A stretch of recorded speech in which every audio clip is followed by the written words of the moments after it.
Trump അധികാരത്തിൽ വന്നതു മുതൽ പല പ്രഖ്യാപനങ്ങളാണ് നടക്കുന്നത്. അതിൽ ഏറ്റവും പ്രധാനപ്പെട്ട ഒന്നാണ് ഗാസ മുനമ്പിൽ നിന്നുള്ള അഭയാർത്ഥികളെ അറബ് രാഷ്ട്രങ്ങൾ ഏറ്റെടുക്കണമെന്ന പ്രഖ്യാപനം. ഗാസ മുനമ്പിൽ നിന്നുള്ള അഭയാർത്ഥികളെ ജോർദാൻ, ഈജിപ്ത് ഉൾപ്പെടെയുള്ള അറബ് രാജ്യങ്ങൾ ഇനിയും ഏറ്റെടുക്കണമെന്ന് US പ്രസിഡന്റ് ഡൊണാൾഡ് ട്രംപ് പ്രഖ്യാപിച്ചിരിക്കുകയാണ്. ഗാസ വെടിപ്പാകണമെങ്കിൽ ജനങ്ങളെ മാറ്റിപ്പാർപ്പിക്കണം. കഴിഞ്ഞ ദിവസം ജോർദാൻ രാജാവ് അബ്ദുള്ള രണ്ടാമനുമായി നടത്തിയ ഫോൺ കോളിൽ ഇക്കാര്യം താൻ സംസാരിച്ചുവെന്നും ട്രംപ് പ്രഖ്യാപിച്ചു. ഈജിപ്ത് പ്രസിഡന്റ് അബ്ദുൽ ഫത്താഹ് അൽ സീസിയുമായി ഇനി സംസാരിക്കുമെന്നും ട്രംപ് അറിയിച്ചിട്ടുണ്ട്. ഗാസ നൂറ്റാണ്ടുകളായി നിരവധി സംഘർഷങ്ങൾ നടക്കുന്ന പ്രദേശമാണെന്നും ട്രംപ് പറഞ്ഞു.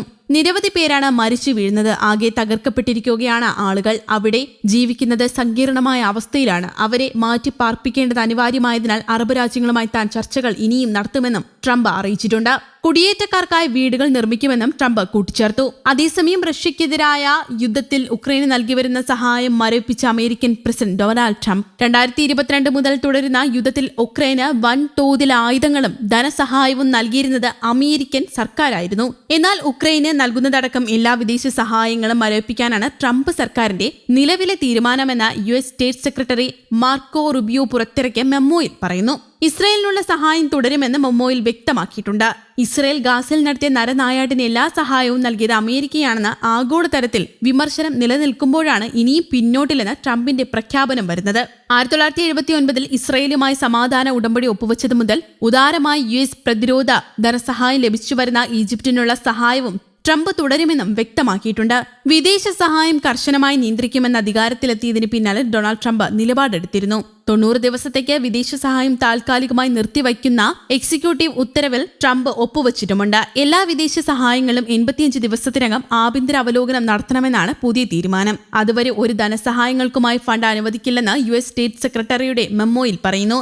അവലോകനത്തിന് ശേഷം ട്രംപിന്റെ നിലപാടിനോട് ചേർന്ന് നിൽക്കുന്ന രാജ്യങ്ങൾക്ക് മാത്രം ധനസഹായം എന്ന തീരുമാനത്തിലേക്കാകും സർക്കാർ നീങ്ങുകയെന്നാണ് വിലയിരുത്തലുള്ളത്. വളരെ കാലമായി വിദേശ രാജ്യങ്ങൾക്ക് ഏറ്റവും അധികം ധനസഹായം നൽകുന്ന രാജ്യങ്ങളിലൊന്നാണ് അമേരിക്ക.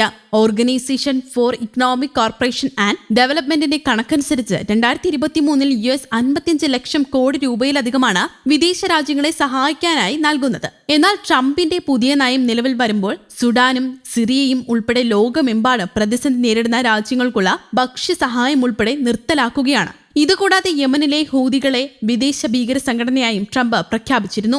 ഇസ്രയേൽ ഗാസയിൽ തുടർന്ന വംശഹത്യ അവസാനിപ്പിക്കണമെന്നാവശ്യപ്പെട്ട് നേരത്തെ ചെങ്കടലിലൂടെ കടന്നുപോകുന്ന ഇസ്രയേൽ അനുകൂല കപ്പലുകൾ ഹൂതികൾ പിടിച്ചെടുക്കുകയും ആക്രമിക്കുകയും ചെയ്തിരുന്നു. ഹൂതികളുടെ പ്രവർത്തനങ്ങൾ മിഡിൽ ഈസ്റ്റിലെ അമേരിക്കൻ പൗരന്മാരുടെയും ഉദ്യോഗസ്ഥരുടെയും സുരക്ഷയ്ക്കും ആഗോള സമുദ്ര വ്യാപാരത്തിനും ഭീഷണിയാണെന്നും ട്രംപ് പുറത്തിറക്കിയ ഉത്തരവിൽ വ്യക്തമാക്കിയിരുന്നു. സംഘടനയ്ക്ക് കടുത്ത സാമ്പത്തിക ഉപരോധം ഏർപ്പെടുത്തണമെന്നും ട്രംപ് പറഞ്ഞിരുന്നു. ചെങ്കടലിലൂടെ കടന്നുപോകുന്ന ഇസ്രായേലിനെ പിന്തുണയ്ക്കുകയും ചെയ്യുന്ന കപ്പലുകൾക്ക് നേരെ ഹൂതികൾ വ്യാപക ആക്രമണം നടത്തിയിരുന്നു.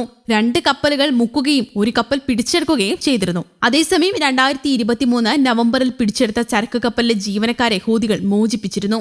ഉക്രൈൻ, ബൾഗേറിയ, ഫിലിപ്പീൻസ്, മെക്സിക്കോ എന്നിവിടങ്ങളിൽ നിന്നുള്ളവരെയാണ് മോചിപ്പിച്ചതെന്നാണ് റിപ്പോർട്ടുകൾ പുറത്തുവന്നത്. ഈ നടപടി ഹൂതികൾ സ്വീകരിച്ചത് ഇസ്രയേൽ ഹമാസ് വെടിനിർത്തലിന്റെ പശ്ചാത്തലത്തിലാണ്. News desk, Kerala Kaumudi.